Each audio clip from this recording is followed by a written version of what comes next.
Friends, welcome back to my YouTube channel. ನಾನು ಇವತ್ತು ಮಾಡ್ತೀನಿ ಕೊಬ್ಬರಿ ಚಟ್ನಿ ಹೇಗೆ ಮಾಡೋದು ಅಂತ ನೋಡೋಣ ಬನ್ನಿ. ಇದು ಕೊಬ್ಬರಿ ಚಟ್ನಿ ದೋಸೆ, ಪಡ್ಡು, ಇಡ್ಲಿ, ಪೂರಿ ಜೊತೆ ತಿನ್ಬೋದು. ಹೇಗೆ ಮಾಡೋಣ ಅಂತ ನೋಡೋಣ ಬನ್ನಿ. ಇವಾಗ ನೋಡಿ, ಕೊಬ್ಬರಿ ಚಟ್ನಿ ಮಾಡೋಕ್ಕೆ ನಾನು ಮಿಕ್ಸಿ ಜಾರಲ್ಲಿ ಕೊಬ್ಬರಿನ ಕಟ್ ಮಾಡಿ ಇಟ್ಕೊಂಡಿದ್ದೀನಿ.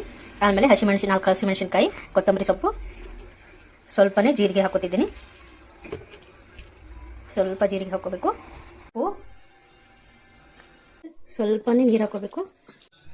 ಸಾಸಿವೆ ಹಾಕೋತಿದ್ದೀನಿ.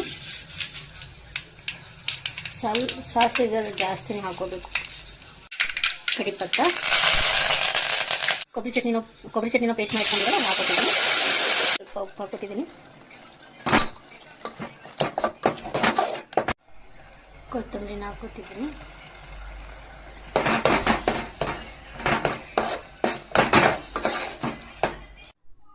ನೋಡಿ, ಪಡ್ಡು ರೆಡಿ ಆಯಿತು.